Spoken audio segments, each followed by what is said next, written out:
He stared in horror at the scene unfolding before him. Even the world's tallest peak, Mount Everest, was being swallowed by floodwaters. Yet the monk showed no fear. Instead, he stood face to face with the towering waves. He rang the final bell of morning, a warning that the end of the world had arrived. As Anna was preparing breakfast, the entire house suddenly began to shake violently. At first, she thought the earthquake would pass quickly, but then her ex-husband burst through the door, shouting at them to leave with him immediately. Sure enough, the moment they stepped outside, the house collapsed behind them. Now they had no choice but to flee. Cracks were already spreading across the ground. The group decided to head for the highway. But what happened next left everyone stunned. A cement mixer truck plunged from the overpass. A massive fissure, dozens of feet wide, split the earth open, instantly blocking their path. Without hesitation, Jackson yanked the steering wheel. They narrowly escaped death by mere inches. But then another disaster awaited them ahead. A collapsed skyscraper completely blocked the road. With no way out, Jackson made a desperate decision.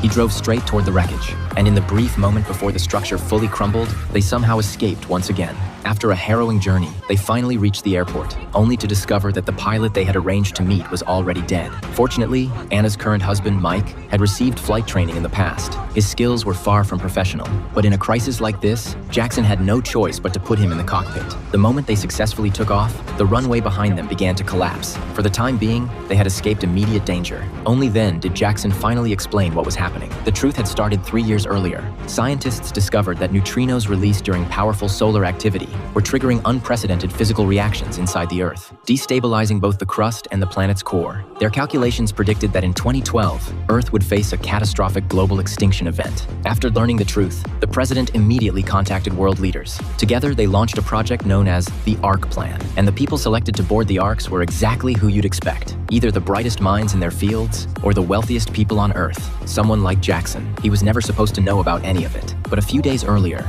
he had encountered a man in Yellowstone who claimed the world was ending. It was from that so-called madman that he first heard about the ARCs. At the time, Jackson dismissed it as nonsense. But everything changed that morning.